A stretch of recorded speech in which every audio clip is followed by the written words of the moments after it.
never studied jazz. So,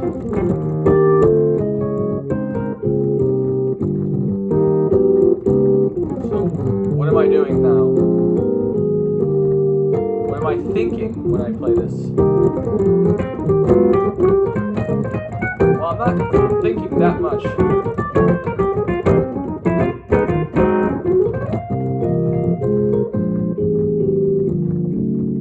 Even there, like, I just descended. There's like a color here. In common practice harmony and, I don't know, 18th century music, you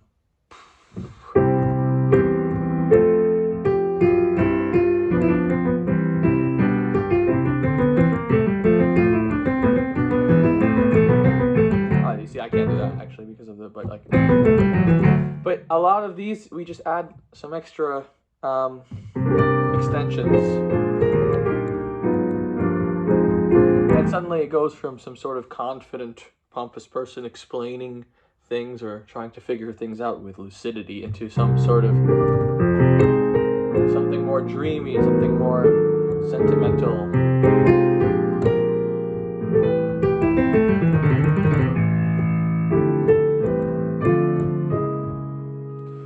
So, I mean, of course, we have ideas about how common tones are very powerful for modulation. So if I have a C major triad with an E in the top voice, we think the way like a chess player might think of how one piece on the board with a different position could become contextually very, very powerful or something very different. We see already that this E can be something like E minor, right? In the E minor triad, but we can extend it to thinking, oh, maybe this could be a seventh. And where does that seventh want to go? Does it want to go?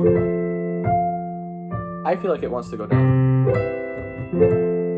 You know, depending on like what kind of harmony is under the note, it has a gravity to go to one place or another. And there's all sorts of books and rules that tell you where it's supposed to go and things like that. But these things, they can be theorized, they can be explained, but I think the most important thing for it to be a part of your practice in a more organic way is for you to hear it and look inside yourself where you think this note is supposed to go.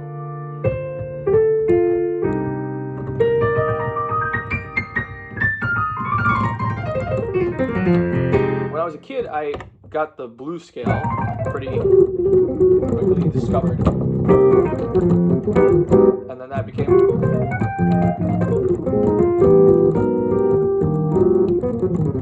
something that became part of my vocabulary. And then you get like the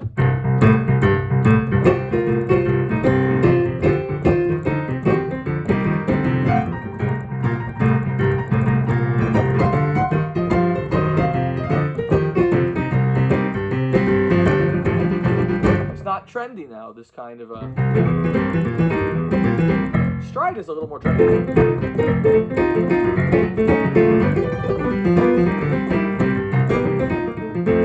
But usually we think of modern jazz or like jazz-inspired music as this kind of stuff. And I think that even without formally studying or reading jazz or even listening to too much jazz, the one standard I know off the top of my head is like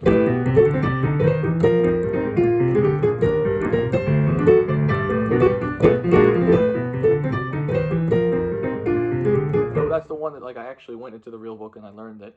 Other stuff like I just take like Pure Imagination from Willy Wonka.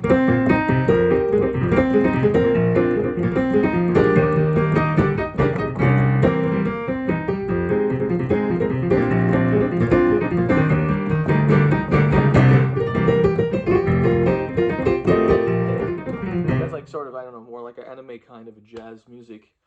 But yeah, its influence is everywhere, and it's a kind of a question of why maybe sometimes we're dissatisfied with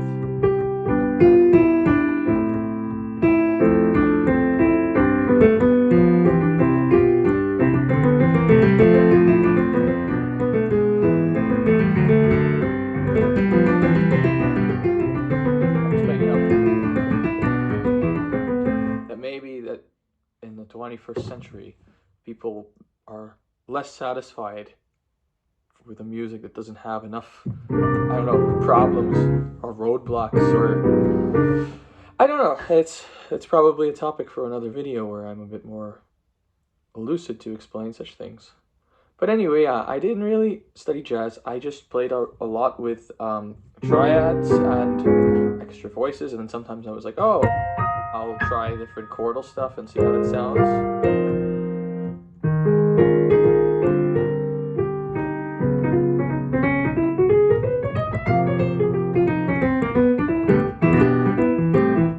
Something like this. Yeah, and maybe thinking about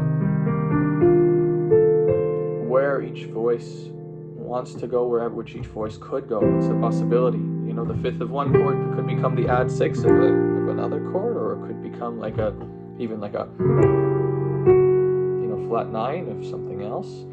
And then also, you know, just the feeling of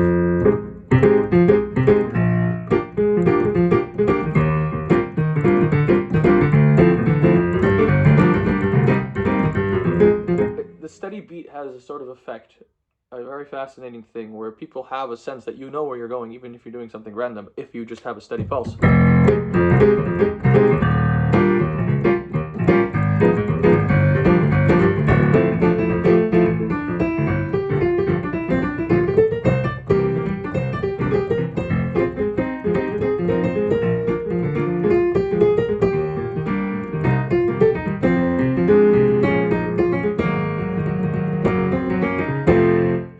So, yeah, maybe I'll make another video talking more about the theoretical things, but I thought I would just give a very, you know, broad splash. But yeah, I didn't study jazz, and, you know, there's so much more in jazz music for me to discover and understand, but it's a, you know, when I play music, when I make music, it's something that's kind of part of me, so that is part of me. So, yeah. So if you feel that you want to play music that has a jazzy sound, or you're interested in these kinds of chord progressions, maybe, you know, listening more to the voices where they want to go and experimenting could be fruitful if you felt ever bogged down in reading chord symbols and things like that.